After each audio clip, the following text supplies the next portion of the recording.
अस्सलामुअलैकुम, नमस्ते, सत श्री अकाल। कैसे हैं आप लोग? उम्मीद करती हूँ कि होंगे, खुश होंगे। मैं हूँ फातिका अली और मेरे साथ है तारिक नियाज़ी। अस्सलामुअलैकुम, नमस्ते, सत श्री अकाल। उम्मीद करता हूँ ठीक होंगे, खुश होंगे। दोस्तों जहाँ रहें खुश रहें, माँ बाप का ख्याल करें क्योंकि माँ बाप पे तो सभी कुछ है। आज की हमारी वीडियो है why did France make this free. So start करते हैं अपनी वीडियो को। Let's start. ओके गाइस, तो वीडियो का टाइटल है why did France make this free, lesson for India and Africa. नमस्कार नहीं, welcome you all to World Affairs. मैं हूं प्रशांत धवन। नाउ हाल ही में आपने देखा होगा बहुत से इस पे आर्टिकल्स पब्लिश हुए हैं दुनिया में, इंडिया में, हर जगह कि फ्रांस देश के प्रेसिडेंट इमैनुअल मैक्रोन ने 18 से लेकर 25 साल के युवकों के लिए कॉन्डम्स एब्सोल्युटली फ्री कर दिए हैं फ्रांस देश में। अब वैसे देखो, ये टॉपिक इंडिया में हम लोग डिस्कस करते नहीं हैं क्योंकि आप कह लीजिए सोशल स्टिग्मा है।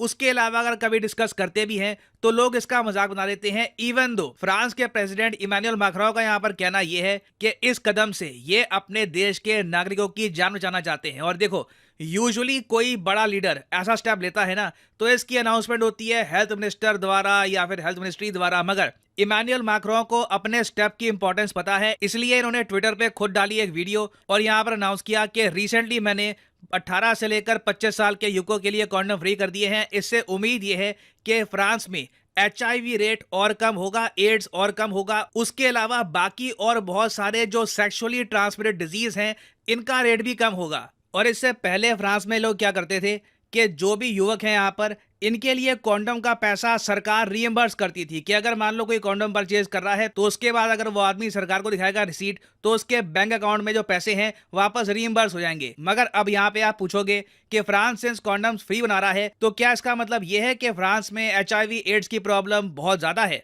देखो मैं आपको समझाता हूं। फ्रांस में बिल्कुल HIV एड्स की थोड़ी बहुत प्रॉब्लम है, इंडिया से हल्की सी ज्यादा है, मगर फ्रांस का टारगेट ये है कि ये लोग सेक्सुअली ट्रांसमिटेड डिजीज बिल्कुल अपने देश में खत्म कर देंगे और कल को इनके देश में बाहर से बीमारी बहुत ज्यादा फैल ना जाए, इसके चांसेस भी खत्म कर दिए जाएंगे। क्योंकि अफ्रीका के कई देश हैं जहां पर HIV एड्स का रेट 27% है। जी हाँ, बिल्कुल ठीक सुना है आपने। पूरी आबादी 100%, उसमें से 27% आबादी को है HIV एड्स। और हाँ, वैसे ये भी जान लो कि HIV और एड्स में फर्क क्या होता है। HIV होता है ह्यूमन इम्यूनो डेफिशिएंसी वायरस। ये वायरस होता है जो बॉडी को इन्फेक्ट करता है। आप कह लीजिए एड्स का जो बहुत ही अर्ली स्टेज होता है वो HIV है। जब HIV एक बार बॉडी को बहुत ज़्यादा डैमेज कर देता है तो उसके बाद बॉडी को हो जाता है एड्स, मतलब कि acquired immune deficiency syndrome. AIDS जब एक बॉडी को प्रॉपर्ली हो जाता है तो उसके बाद बॉडी का इम्यून सिस्टम काफी कमजोर हो जाता है और फिर दुनिया भर की बीमारियां आराम से बॉडी को पहुंचाती है नुकसान। और अफ्रीका में एक छोटा सा देश है इस्वातिनी के नाम से, बहुत ही छोटा कंट्री यहाँ पे आपको दिख जाएगा मैप में।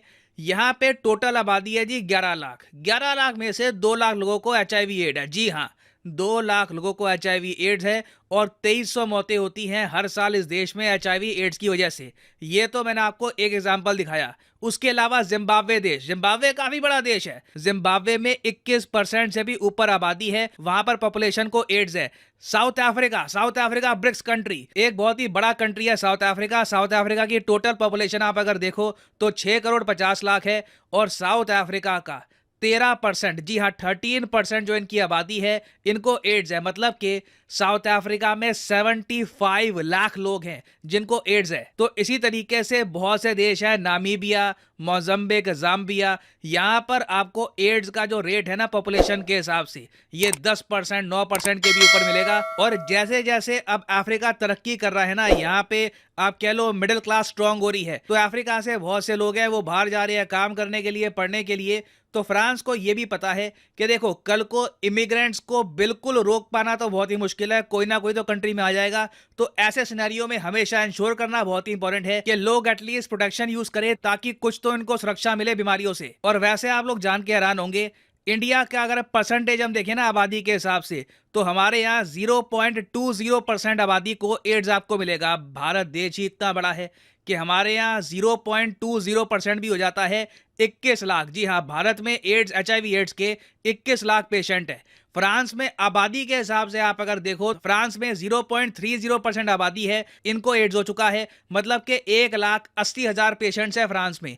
फ्रांस का टारगेट ये है कि ये जो 1,80,000 है ना, ये 80,000 करेंगे आने वाले कुछ सालों में। और फ्रांस का जो ये स्टेप है ना कहीं मैं आपको बता दूं भारत के लिए लेसन है। ये पूरा टॉपिक मेरे हिसाब से इंपॉर्टेंट है कि हम डिस्कस करें, क्योंकि हमारे यहाँ देखो देश में 2 चैलेंज है। एक तो जी 20 लाख से ऊपर HIV पेशेंट, चाहे परसेंटेज कम भी हो, 20 लाख से ऊपर HIV पेशेंट कम नहीं होते, ये आंकड़ा हमको कम करना होगा। दूसरी देखो प्रॉब्लम ये है कि पॉपुलेशन एक्सप्लोजन इंडिया में अभी भी एक कॉज ऑफ कंसर्न है। कई स्टेट्स हैं हमारी, वहाँ पर जो फर्टिलिटी रेट है ये 2.1 से काफ़ी ऊपर है। कई स्टेट्स हैं, फॉर एग्जांपल साउथ की, वहाँ पे आबादी आप अगर देखो तो कम हो रही है, काफ़ी हद तक कंट्रोल में है। मगर बिहार, उत्तर प्रदेश, इवन मैं कहूँगा राजस्थान, वहाँ ये कई स्टेट्स हैं, यहाँ पे अभी भी जो फर्टिलिटी रेट है ये काफ़ी ऊपर है।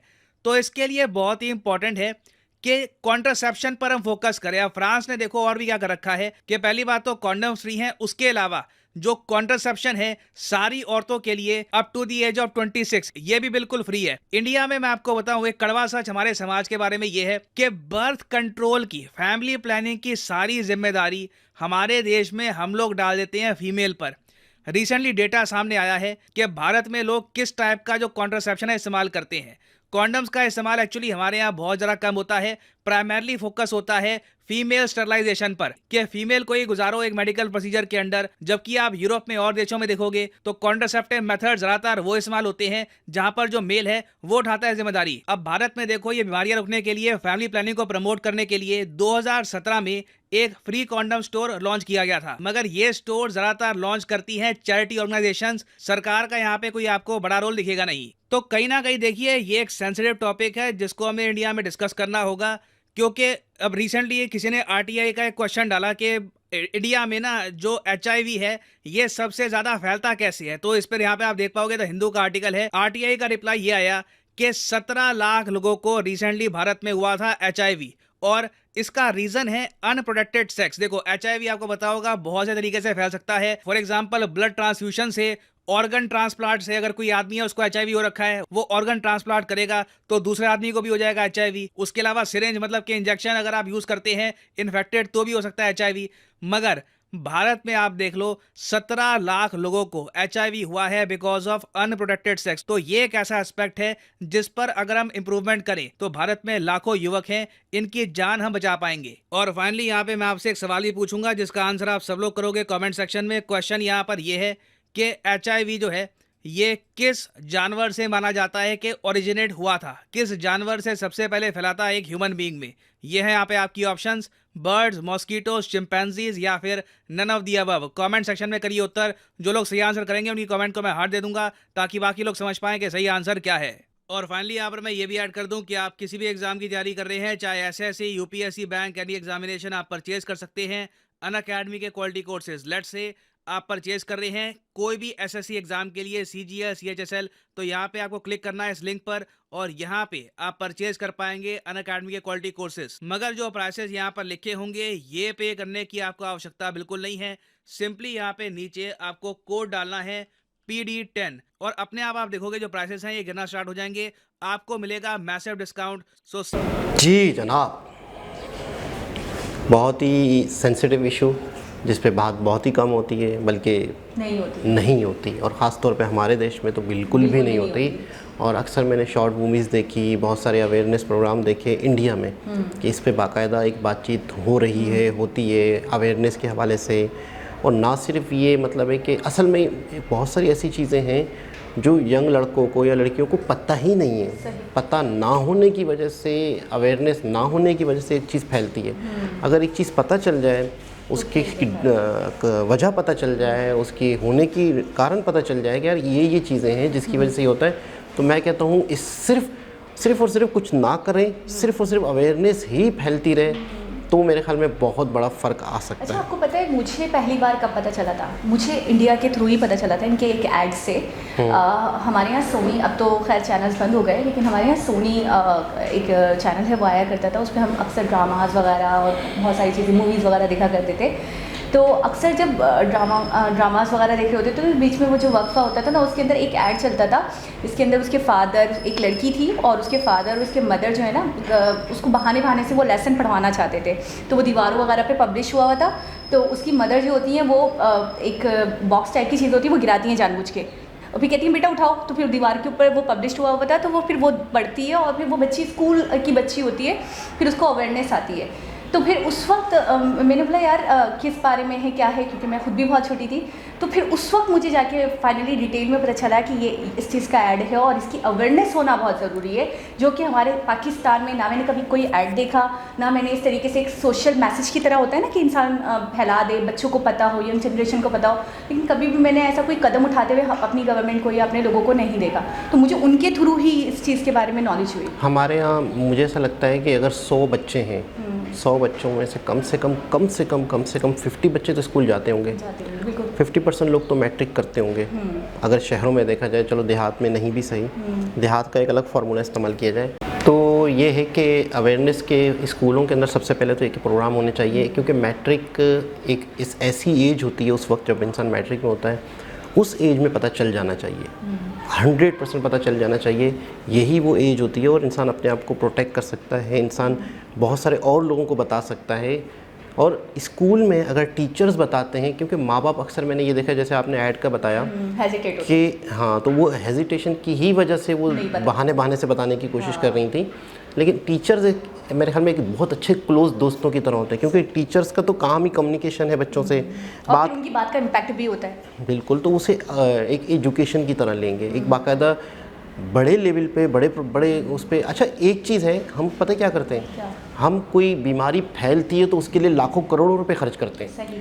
अवेयरनेस में आपको क्या लगता है क्या खर्च होना है? अगर स्कूलों के अंदर ज़बरदस्ती ही असातिज़ा को बता दिया जाए, एक लाजमी बता दिया जाए, या कोई एक क्लास हो जाए, या एक आधे घंटे का कोई शॉर्ट पीरियड रख लिया जाए महीने में 2-3 मरतबा। हाँ। लेकिन ये है कि क्या कहते हैं, अपना एक सवाल का जवाब रख लिया जाए, किसी एक बुक के अंदर, टेक्स्ट के अंदर कुछ इस तरह से कर दिया जाए, तो उससे क्या खर्च आना है? नहीं, कोई खर्च नहीं आना है। हमारे यहाँ जो लड़कियों को लेकर कुछ प्रॉब्लम्स वगैरह होते हैं, तो हमारे यहाँ 9 या 8 क्लास में जब हम लोग थे तो बाकायदा एक डॉक्टर्स की टीम आई थी, तो उन्होंने आके बाकायदा बड़ा डिटेल में हमें समझाया कि क्या है, कैसे है, क्यों है। तो उस वक्त मुझे लगा कि स्कूल एक ऐसा मेरे हिसाब से माध्यम है, या ऐसा एक मीडियम है जिसके थ्रू आप बड़े से बड़े मैसेजेस बच्चों तक पहुंचा सकते हैं, जो माँ बाप नहीं कर सकते जो बातें। हाँ, तो वो एक डॉक्टर की टीम आई थी, तो आप कुछ टीम आ जाए, कुछ लोग आ जाएं जो थोड़े से, जिन्हें अवेयरनेस हो, जो बात कर सकते हों, या जो बच्चों की साइकोलॉजी को समझते हों कि बच्चों को कैसे ट्रीट करना है, तो प्यार से, इतने अच्छे से कि एक एक चीज़ क्लियर हो गई थी। एक दफ़ा में एक क्लास हुआ था तो वो आ जाएं और थोड़ा सा बता दें, इसका थोड़ा सा बैकग्राउंड बता दें, कैसे हुआ। जैसे अभी उन्होंने भी क्वेश्चन छोड़ दिया कि किस जानवर से हुआ था, तो ये थोड़ा सा बैकग्राउंड बता दें, फिर क्या क्या रीजंस हैं जो होता है, बेटा आप लोगों को कैसे प्रोटेक्ट करना है खुद को। ये 3-4 चीज़ों पे टॉपिक पे बात हो जाए, बच्चों को सारी नॉलेज मिल जाएगी, इन्फॉर्मेशन मिल जाएगी। और दूसरी चीज़ ये है कि एक और ज़रिया है मोबाइल के अंदर मैसेज आ जाए, क्योंकि हर आम पढ़ा लिखा जाहिल जो भी शख्स हो उसके पास मोबाइल है।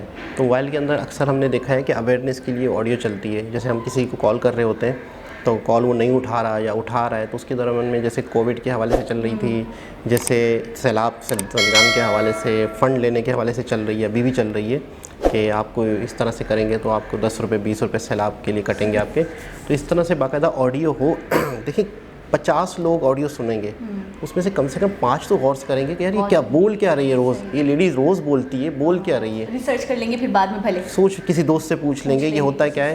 क्योंकि ज़्यादातर जो है पढ़े लिखे लोगों को तो पता है, जो लोग एजुकेशन हासिल कर चुके हैं वो इस तरह की जगहों पर या इस तरह की चीज़ों से दूर, मैच्योर लोग हैं हमारे यहाँ जिनको पता है। अब बहुत सारा बड़ा तबका ट्रक ड्राइवर है, किसान है, खेती बाड़ी करता है, मजदूरी करता है, वो ऐसी गलत जगहों पे भी चला जाता है जहाँ से वो अपने ही ख़ानदान में वो चीज़ फैला सकता है। तो ये चीज़ जो है उन लोगों के लिए ज़्यादा अवेयरनेस है, वो मोबाइल के थ्रू हो सकती है। अच्छा, इन्होंने जो एज लिमिट बताई है 18 से 25 साल तक के लिए फ्री कर दिया है, तो मैंने ये देखा है कि इन्होंने ग्रैब किया है अपनी यंग जनरेशन को, अपने बच्चों को। क्योंकि आप थोड़ा सा अगर इस चीज़ पर गौर करें कि जो मामला आज हैं वो मामला 10 साल पहले नहीं थे। जिस तरीके से बच्चे अटैच्ड होते हैं, अफेयर्स होते हैं, मसले मसाइल होते हैं और पेरेंट्स को बताते भी नहीं हैं। और वहाँ अगर चले हम एशियन कंट्रीज़ की बात करें, अगर इंडिया और पाकिस्तान की बात करें तो चले फिर भी कॉल वॉल पे बात करवा रहे होते हैं, मामा वगैरह से बातचीत हो रही होती है। लेकिन यूरोपियन कंट्रीज़ के अंदर ये वाला कॉन्सेप्ट बिल्कुल भी नहीं है, फिजिकल भी हो रहे हैं, सब हो रहे हैं, उनको इतनी अवेयरनेस नहीं होती। तो उनमें मैंने देखा है उन्होंने अपने बच्चों की अवेयरनेस के लिए या अपनी बच्चों की सेफ्टी के लिए, उनकी प्रोटेक्शन के लिए सबसे ज़्यादा ये स्टेप लिया है कि 18 से 25 साल तक के लिए फ्री है। बहुत मतलब बड़ी बात है ये। और इस बात को, इस वीडियो का मकसद ये है कि दूसरे देशों को सीखना चाहिए इस तरह से, और यंग लड़कों लड़कियों को ये पता चलेगा कि यार ये फ्री इसीलिए है कि हम इससे प्रोटेक्ट रहें, हमारे ही फ़ायदे के लिए। तो एक बहुत ज़बरदस्त वीडियो थी, इन्फॉर्मेटिव वीडियो थी। दोबारा किसी और हिसाब से मुलाकात होगी, जब तक के लिए अल्लाह।